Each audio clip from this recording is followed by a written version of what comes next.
My name is Jonathan Harris, a name as ordinary as the life I thought I led. It was in the quaint, picturesque town of Banff, Canada, where my story of unspeakable terror unfolded. Banff, known for its stunning mountain scenery and serene atmosphere, seemed like the perfect escape from the monotony of my everyday life. I had come here to find peace, but what I found was something else entirely. The day I arrived, the town was blanketed in a gentle snowfall. The flakes fell like tiny, frozen whispers, each one carrying a secret of the mountains. I checked into a small bed and breakfast, run by an elderly couple who welcomed me with warm smiles and homemade cookies. The place exuded charm, with its rustic decor and crackling fireplace. Felt like stepping into a postcard. That night, I decided to explore the town. The streets were quiet, the shops closed, and the only sound was the crunch of snow under my boots. As I wandered, I felt a strange sense of being watched, a prickling sensation at the back of my neck. I shrugged it off, attributing it to the eerie stillness of the night. The next morning, I awoke to a breathtaking view of snow-capped peaks from my window. Eager to experience the beauty of the mountains, I set out on a hiking trail recommended by the innkeeper. The trail wound through dense forests, opening up to stunning vistas that took my breath away. But as I ventured deeper into the wilderness, the sense of unease returned. I paused to take a photograph, and that's when I noticed it. A figure standing in the distance, partially obscured by the trees. It was a man, or at least it seemed to be. He was motionless, watching me. I called out, but he didn't respond. The wind carried my voice away, leaving an echoing silence. Feeling unnerved, I turned back towards the trail, but the figure was gone. Quickened my pace, my heart pounding. The once serene landscape now felt oppressive, the shadows deeper and more menacing. That night, I was plagued by vivid nightmares. I dreamt of the man in the forest, his eyes hollow and lifeless, staring into my soul. He whispered my name, his voice a chilling breeze that froze me in place. I woke up drenched in sweat, the sheets tangled around me like a shroud. I tried to shake off the dream, but it clung to me like a second skin. Throughout the day, I couldn't escape the feeling of being watched. The townspeople went about their lives, oblivious to the dread gnawing at my insides. I felt like an outsider, a stranger in a place that no longer felt welcoming. Desperate for answers, I visited the local library. The librarian, a kindly woman named Margaret, helped me navigate the archives. I explained my encounter and the dreams, hoping to find some logical explanation. She listened patiently, her expression shifting from curiosity to concern. Margaret brought me a stack of old newspapers and town records. As I sifted through them, a pattern emerged. There were stories of disappearances, strange sightings, and inexplicable phenomena dating back decades. The more I read, the more I realized that the man I saw wasn't an isolated incident. He was a part of something much darker, something that had been haunting Banff for years. My dreams grew more intense, each one more terrifying than the last. I saw the man in different places, lurking in the shadows of my room, standing at the foot of my bed, his cold eyes piercing the darkness. I could feel his presence, even when I was awake. It was as if he had crossed the boundary between dreams and reality. I became obsessed, my mind consumed by the mystery. I stopped eating, barely slept, and spent hours in the library, piecing together the fragments of the town's haunted past. I discovered that the man was known as the Watcher, a malevolent spirit said to prey on the fears of those who saw him. One night, unable to bear the torment any longer, I decided to confront the Watcher. I returned to the forest, retracing my steps to the spot where I first saw him. The air was icy, the silence oppressive. I called out, demanding answers, but the only response was the wind rustling through the trees. Suddenly, he appeared, emerging from the shadows like a wraith. His eyes were dark voids, his face a mask of terror. He spoke, his voice a cold whisper that chilled me to the bone. "You sought me out," he said. "Now you will know the truth."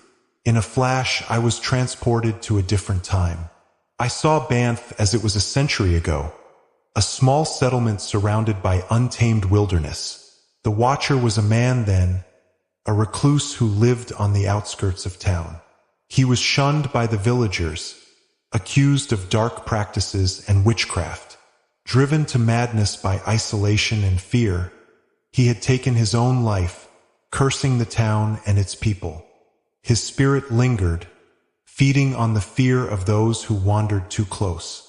I realized that I had become his latest victim, drawn into his web of terror. I tried to run, but my legs felt like lead. The forest closed in around me, the trees twisted into grotesque shapes. The Watcher's laughter echoed in my ears, a mocking reminder of my helplessness. I stumbled, fell, and the ground seemed to swallow me whole. When I awoke, I was back in my room at the bed and breakfast. It was morning, the sun shining through the window. Had it all been a dream? I wanted to believe it, but the sense of dread lingered. Determined to break free, I packed my things and left Banff. As the town faded in my rearview mirror, I felt a weight lift off my shoulders. But the nightmares continued, the Watcher's face haunting my sleep. I moved from place to place, trying to escape his grasp, but he was always there, lurking in the shadows. Months passed, and I began to piece my life back together. I found a job, made new friends, and tried to forget Banff. But deep down, I knew that the Watcher was still with me. One night, as I lay in bed, I felt a presence. I opened my eyes, and there he was, standing at the foot of my bed. And then it hit me, the horrifying truth. The Watcher wasn't haunting me. He was a part of me. All along, it had been my own fears, my own darkness that I had been running from. The Watcher was a manifestation of my deepest terrors, brought to life by my own mind.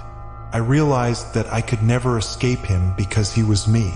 The Watcher was a mirror, reflecting the darkest corners of my soul. In that moment of clarity, I understood that the only way to defeat him was to confront my own fears, to accept the darkness within. As I stared into his hollow eyes, I saw my own reflection, and for the first time I felt a sense of peace.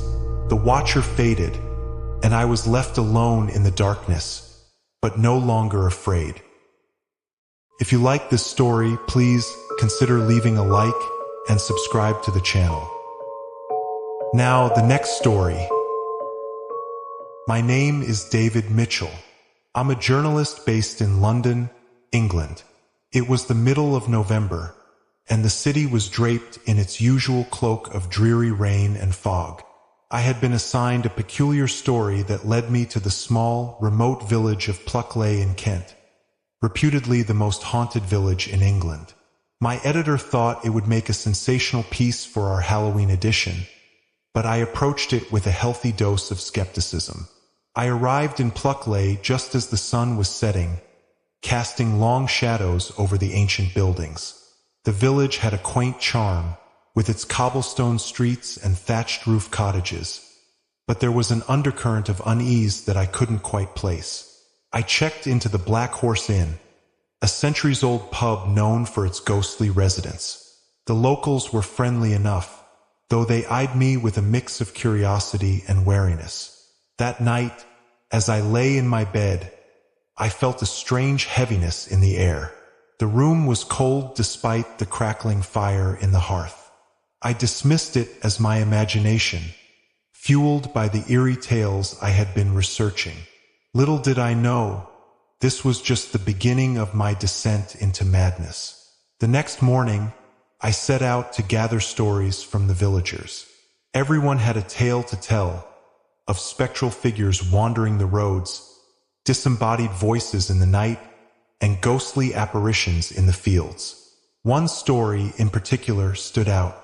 It was about the Red Lady, a ghost said to haunt the local graveyard. She was described as a sorrowful figure, eternally searching for her lost child. Intrigued, I decided to visit the graveyard. It was a desolate place, surrounded by ancient yew trees whose gnarled branches seemed to reach out like skeletal fingers.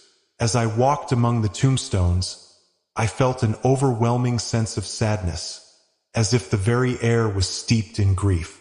I found the grave of the Red Lady, marked by an old, weathered stone. It was said that she had died in childbirth, and her child had been buried in an unmarked grave nearby. As I stood there, a chill ran down my spine, and I had the unsettling sensation of being watched. I turned around, but there was no one there. That night, back at the inn, I was woken by a soft, mournful wailing. It seemed to come from just outside my window. I tried to convince myself it was the wind, but the sound was too distinct, too human. I got out of bed and cautiously approached the window. As I peered out into the darkness, I saw her, a figure in a flowing red gown, moving slowly among the gravestones. I froze, my heart pounding in my chest. The Red Lady turned her head, and though her face was obscured by shadows, I could feel her gaze upon me. I wanted to call out, to ask who she was and what she wanted, but my voice caught in my throat. She began to drift away, her form dissolving into the mist. Over the next few days, I couldn't shake the feeling of being followed. No matter where I went in the village, I felt eyes on me.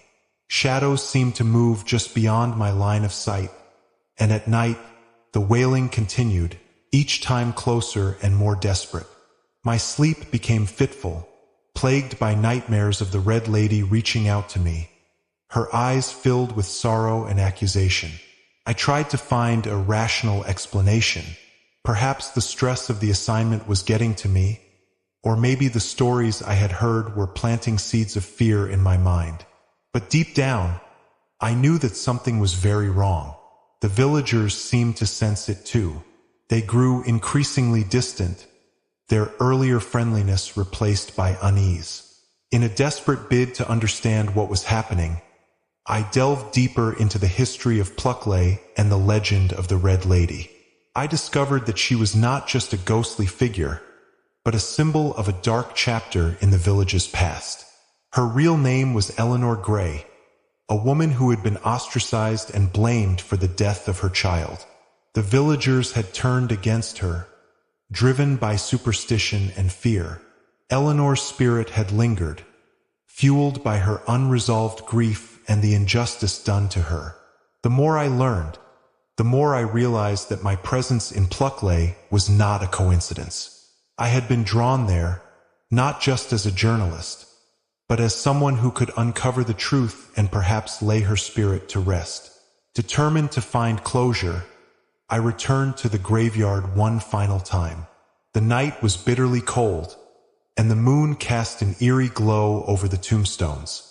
I stood by Eleanor's grave and spoke aloud, recounting what I had learned and apologizing for the wrongs done to her.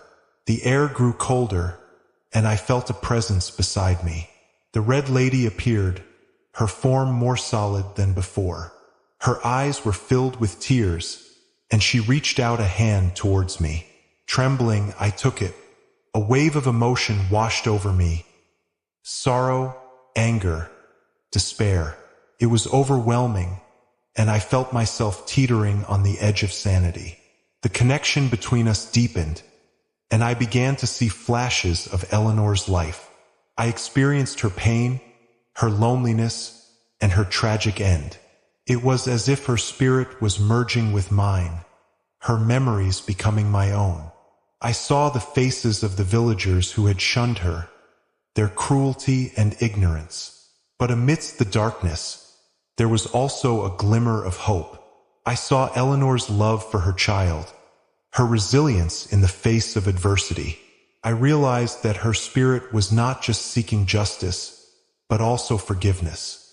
She wanted her story to be told, her suffering acknowledged. With newfound determination, I decided to write Eleanor's story. It was the only way to give her the closure she needed. I spent hours at my laptop, pouring out her tale, every detail vivid in my mind. As I wrote, the atmosphere in the inn changed. The oppressive heaviness lifted, and the air grew warmer. But the wailing continued, a reminder that my task was not yet complete. I knew that I had to confront the villagers, to make them face the truth of their history. I organized a meeting at the village hall, inviting everyone to hear Eleanor's story. The villagers were reluctant at first, but curiosity and a sense of duty brought them to the hall. I stood before them and began to read my article. As I spoke, I saw their expressions change, from skepticism to shock, and finally to remorse. Many had never heard the full story of Eleanor Gray, their ancestors' cruelty long buried. Tears were shed, apologies whispered. It was a cathartic moment, not just for Eleanor's spirit, but for the village as well. The air crackled with a sense of release, the weight of centuries lifting. That night, I returned to the graveyard one last time. The moon was bright, and the air was still.